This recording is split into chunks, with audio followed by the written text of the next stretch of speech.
Burkina Faso, a land of resilience and revolution, had seen countless shifts in power over the years.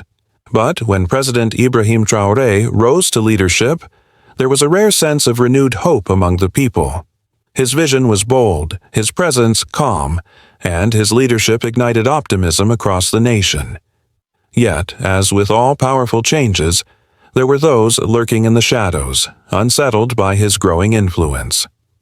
Within the marble walls of the presidential palace, silence ruled the night. The air was thick, still, almost too calm, as if the world itself was holding its breath.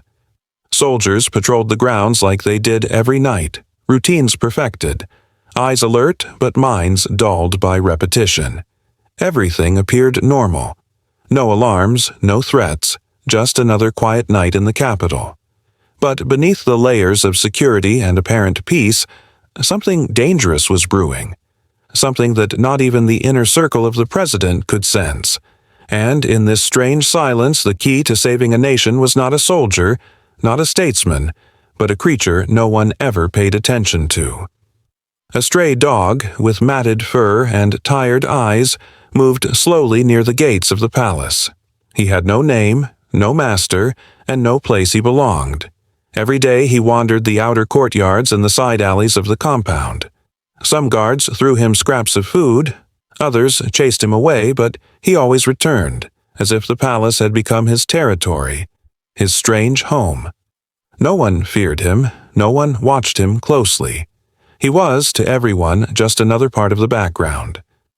But that night, as the moon cast a cold silver glow across the stone pathways, something was different. The dog was restless. His nose twitched at the scent of something unfamiliar, something wrong.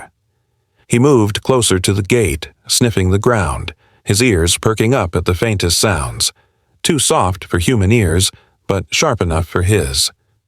In the distance, behind the outer storage building, a faint shuffle broke the silence. The dog froze. There was someone there, several people moving quietly, deliberately. His instincts screamed. He had seen these grounds enough to know what belonged and what didn't, and this didn't. The hair along his back stood up as he turned sharply and began to pace, tail low, his growl buried deep in his throat. For a moment he hesitated, then began to bark, loud, sharp, urgent. It wasn't his usual bark begging for food or attention. This was different. This was alarm.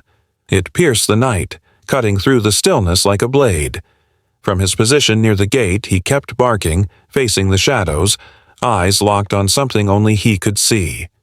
Guards looked over, irritated, dismissive at first, but something in the way he barked made one of them pause.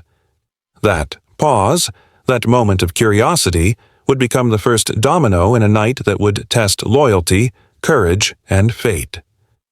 At exactly 2 a.m., when the night was at its quietest and the palace grounds were cloaked in deep shadows, the silence was shattered by a sudden, fierce barking. The same stray dog, always ignored, always dismissed, had erupted into a storm of noise. But this was no ordinary barking. It carried urgency, aggression, and a sense of alarm that cut through the thick stillness like thunder. The few guards still awake rolled their eyes at first, irritated by what they assumed was another outburst from the mangy creature. One even muttered under his breath, cursing the dog's timing, but the barking didn't stop. It grew louder, sharper, filled with a desperation that no one could quite explain. Most ignored it, convinced it was just the dog reacting to a rodent or shadows. But one guard, a young recruit not yet dulled by routine, paused. Something about the dog's behavior was off.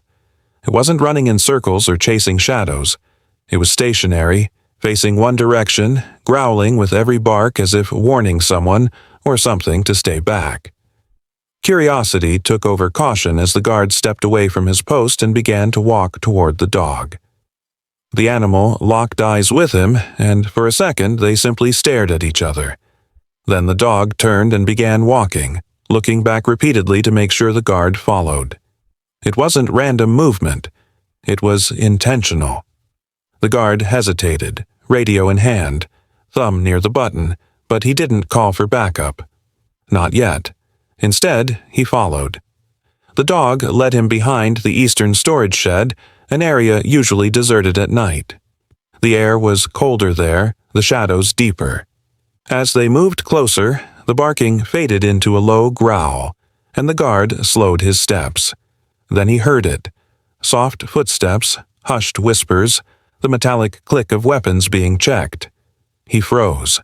The dog stopped too, crouching low, ears perked, staring straight ahead into the darkness. The guard leaned forward, peeking around the corner, and his blood ran cold. 3 figures, dressed in dark clothes and moving with military precision, were inching toward a service entrance used only by inner circle staff. Their movements were careful, practiced. This wasn't a robbery. This was infiltration. One of them spoke in a low tone, giving orders using code names. The guard recognized one of the voices. It belonged to a high-ranking officer. These weren't foreign invaders. These were men from within the palace's own ranks. A coup was in motion, unfolding in real time just meters away from the president's chambers. The young guard ducked back, heart racing, fingers trembling as he pressed the emergency signal on his radio. The dog remained still, eyes locked on the men, growl steady, as if he knew the danger wasn't over yet. Without that warning, without the dog's insistence, without that one curious guard, no one would have known until it was too late. The coup would have succeeded in silence. But now, the night had shifted. The palace was waking up, and the fight for power had officially begun. As the emergency signal triggered across the palace, sirens pierced the night, echoing through every hallway and courtyard. Guards sprang into motion, weapons drawn, radios buzzing with frantic chatter. Floodlights illuminated the once quiet grounds, and within seconds, the air turned electric with tension. Inside the palace, President Ibrahim Traoré was awoken and swiftly moved by his personal security team to the secure chamber, a hidden, reinforced room built for moments just like this. But the plan they were reacting to had already progressed dangerously far. This wasn't a simple intrusion from the outside. This was a coordinated betrayal from within, and some of those involved were already stationed inside the palace walls, wearing familiar uniforms, holding trusted positions. Confusion spread among the loyal guards. Who could be trusted? Who had turned? The corridors became a maze of suspicion, loyalty, and rapid decisions. Amidst the chaos, the stray dog, the very same creature who had triggered the first alarm, had found his way deeper into the building, slipping through open doors and along the edges of the marble floors. Somehow, as if guided by instinct or something greater, he reached the hallway that led to the president's chamber. There he stood, growling low, tail stiff, body tense. The soldiers stationed nearby didn't understand why the dog had entered the building or how he had gotten so far, but when one of them tried to move him away from the door, he snarled and snapped, refusing to leave. It was clear that he wasn't just wandering. He was guarding. His barks became relentless, wild, echoing off the stone walls as if he sensed something others didn't. Moments later, a man appeared at the far end of the hallway. Dressed in the official uniform of a senior officer, he walked with confidence and calm, carrying papers under his arm, his face composed. To the guards, he appeared to be exactly who he claimed, a trusted officer from the Inner Security Council. He approached without hesitation, stating he had orders to verify the president's safety. The dog went silent. His body lowered. His eyes narrowed. Then, in a blur of movement, just as the man came within a few steps of the president's door, the dog lunged. Teeth bared, he slammed into the man's legs, snarling, biting, refusing to let go. The officer fell back with a curse, trying to shake the dog off. In the scuffle, the man's hat was knocked off, revealing a hidden earpiece and a patch sewed beneath the collar of his uniform that wasn't standard issue.